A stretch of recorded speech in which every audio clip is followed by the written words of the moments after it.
Hey everyone, this is Agatha with 360 Booth Expert. In this video, we're going to go over Luma Booth's print section. So, if you haven't done so, please like this video, subscribe to our channel, and if you keep finding your way back over here, please sign up for our memberships. They are very, very lucrative with information. So, let's get into this tutorial. So, give me one sec. The little drip in the background is my coffee maker, and it's actually raining and the windows are open, so hopefully that soundtrack helps you guys out and learn a little bit something from here. So let's go right into this. All right, so how to access your print layout section, right?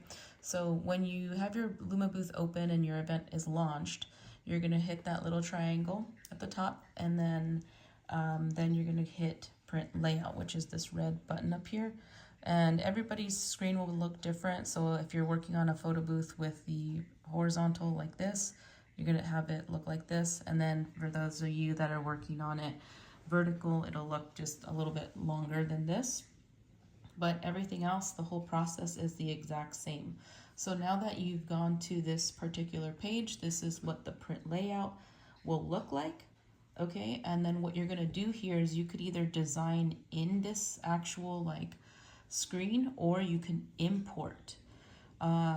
We're gonna teach you how to, in another video, how to do all those creations. So that's like all the fun artsy stuff. So if you're creative like myself, you would love Canva, you'll be able to sign up there, and I'll have a link in this video, and then you'll go ahead and sign in. You can have a free account, or you can pay for the actual account. We don't get anything from it. It's just more of a tool for you guys to use for photo strip designing. You could use it for ads, pretty much everything that there is to do with this business. So you'll be able to even make your pricing guides and stuff like that. So it's definitely worth the investment, and it's a one-time fee throughout the year, or you could do monthly, but I think the yearly one is less expensive. So I'd highly recommend you guys sign up for Canva. That will be in a separate video. All right, so back to this. Why does this matter? All right, so what to understand here on this page, this is what's controlling what's going to be your final product, right? Whatever's printed out physically in their hand or emailed or text to the client. So anything wrong that shows up here will show up on the print. So that means that you have to be very accurate with typing people's names right, the date, make sure the year is right, and the last thing too is making sure that this sample is sent to the client before to review and approve. That's one thing that you'll have to do, so make sure you make a note of that.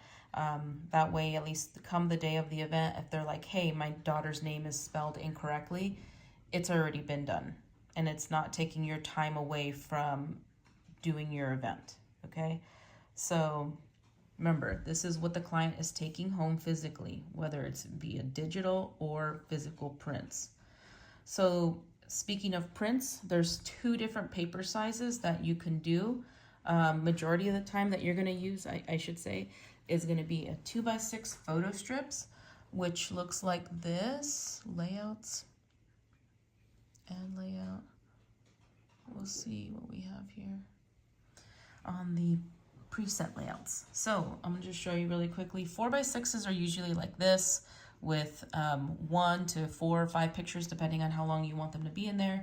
Then you have 5x7s. Those of you that are using like a bigger printer to do the 5x7s, you got these as 4x6s, and you can always change all of these to different sizes. So, but going back to 4x6, you'll do like one photo, or 2x6, which are going to be like this.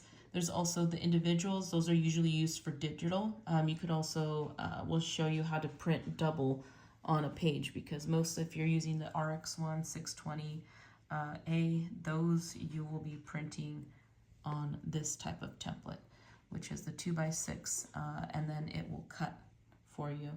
But you could also, there's another way to cut too. So those are the two different options for photo strips, and why that's important is you as the designer, the photo booth owner, is going to be the one responsible for making these and asking the client, hey, are you going to be using, do you want the strip or do you want the 4x6? You can do both. However, I would highly suggest adding an additional fee for that as an upsell, or you can include it in your package, however you guys want to do it. But just know you can offer 2 different style photo strips. That's what we usually do for more luxury packages, the ones that are priced a little higher. The guests can choose on the spot whether they want to print the strips and the postcards. So it's a mixed review kind of at every event. There's some events where you go to and majority of the people do 2x6s. And then there's other events where it's 50-50. And then there's other events where it's all 4x6s. So that's something that you'd want to talk to your client about. Okay. You're also going to make sure you want to match this photo strip to the type of, if you're printing, for those of you printing, make sure you're matching it up with the right paper and ink that's physically inside of your printer. So if you have a RX1 media kit, make sure it is a 4x6, and then that means that this has to also either be a 4x6 or 2x6 to be able to work on there. So the wrong template size is a huge thing. There's a lot of people that are like, hey, I'm doing a 5x7, but I'm printing it on a 4x6 and it's printing wrong. Those things will highly affect it. So make sure you take a note of that. That you're gonna want to keep in mind too when designing on your photo strips is how many pictures you're gonna be providing. So if you're gonna be doing a lot of very minimal design where it's just like very basic, small, you can use something like this. If you need more space, you could also click on these and delete them. And now you have way more space. The other thing too is like, let's say for instance, I'm gonna delete these really quick. Let's say for instance, I wanna get like really particular about my design. You can just tap on these and move these around, which is kind of cool. And you're in control of where the photo strips are going to be. I mean, the photos are going to be, and then you have this much room for designing. So I'm going to duplicate this, move this over here, click on this, duplicate. So this kind of will give you an idea of how you can get creative designing here in this actual like designer area.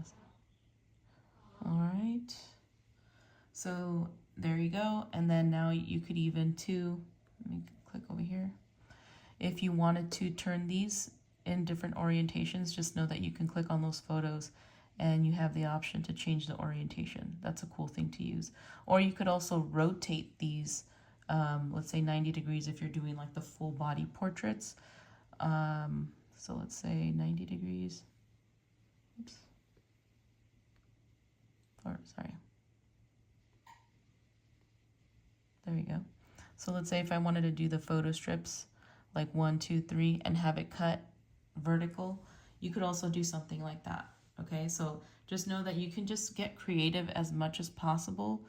I'd highly recommend just sitting down and just playing with it. Give yourself some time to like work on this and play around with it, get creative. This is the fun part of the job for me. I really enjoy doing the design work. That's my favorite part. And then when you're done, you can just text it to your client. Hey, Mr. Client, does this look good to you? Yes, no. So you can do different orientations. I like to show this just so that way you have different ideas kind of flowing through your head.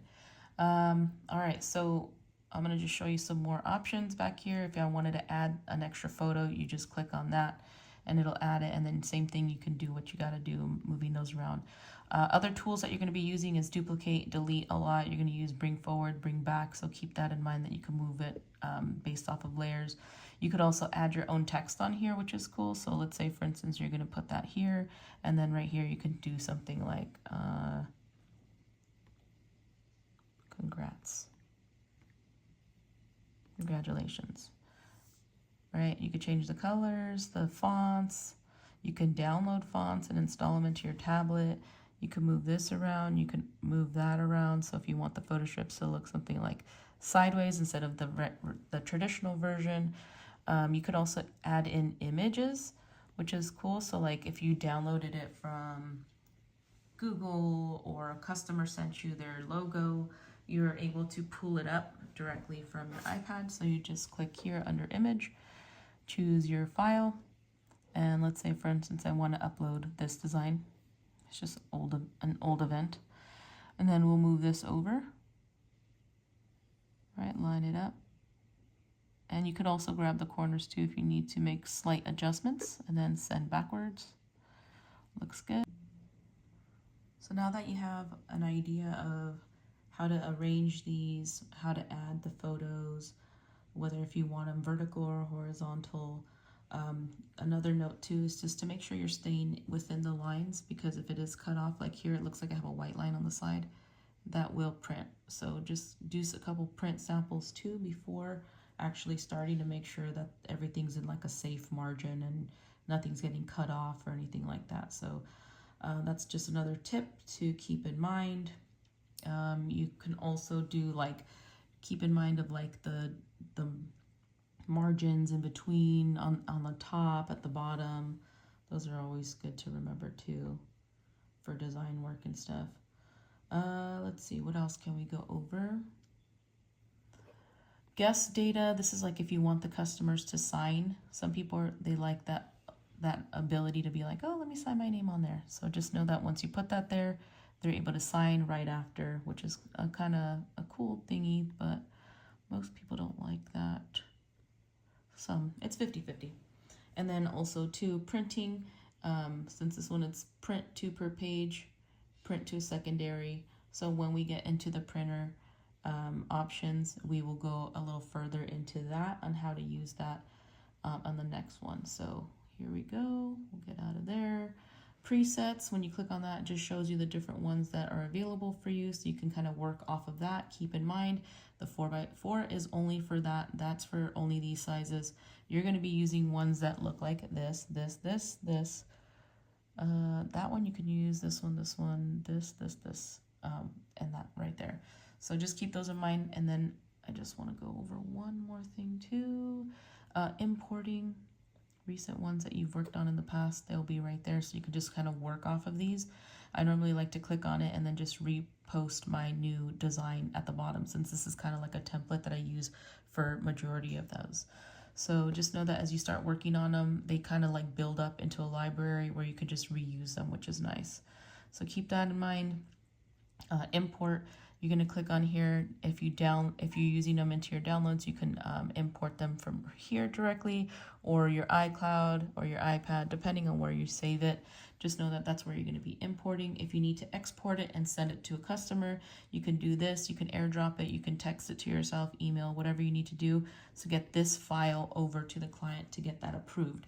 Make sure you do that. Don't show up without doing that. So make that as a huge start. And then we already went over layouts, which is every layout that we're going to be doing, like all the different designs and stuff, they'll be here for you, kind of like another. And then you can add and delete ones. So like this, I won't need them anymore because I don't ever print like that. But just if I needed to, if I wanted to use this as kind of like a creative pointer, we have it there. So I'll just leave it there for the time being.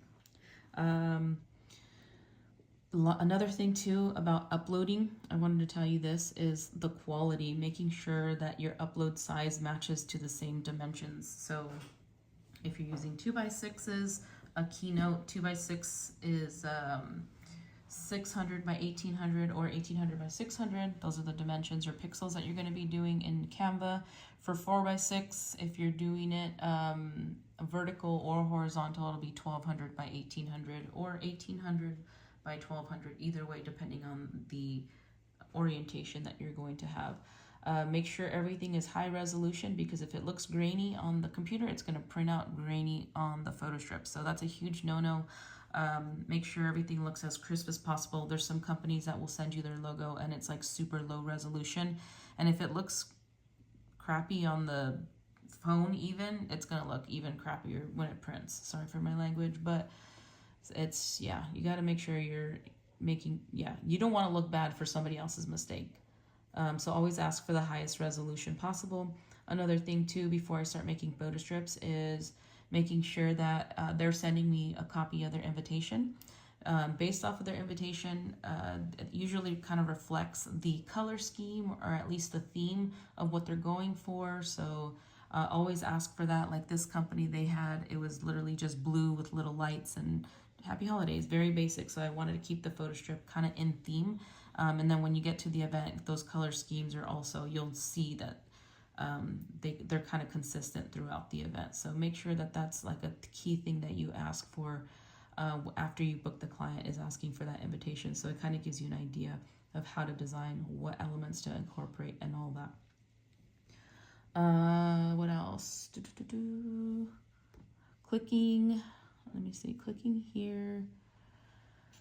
No, I think we got everything from there. We got the align tools. We got the importing. You can import designs. Yep, we got that. Just give me a sec, guys. I just want to make sure we got you guys covered in every element. Yeah, I think we went over everything. Last but not least, I think I had already mentioned this, but making sure you're doing a test print before you start. Yes, I already said that, I think. And I think that's pretty much it. Let's see here. Yeah, so it looks like we covered everything. I just wanted to make sure that we covered everything here. This is the last thing too right here that I want to show you, is this is layout 1, layout 2. So if you're offering multiple layouts for the event, this is how you're going to switch back, and you can create multiple more by just clicking here. And now we're adding multiple photo strip designs. But yeah, like I said, you're most likely going to either be doing 1 or 2, but you have the options to kind of cycle through those. If this video helped you, please be sure to like. You liking this video just lets me know, hey, you guys like this, and you guys are actually learning something, and you can apply it to the real photo booth world. If you haven't already, take a look at our memberships. We have a bunch of different templates, documents that you can use. I'll make a printable PDF checklist for you guys. I know I had mentioned a lot of different things, but I'll make you a quick list so you can just click it, open it up, and it'll make it a lot easier for you. In the meantime, we'll see you guys in the next video, and comment below if you guys have any questions.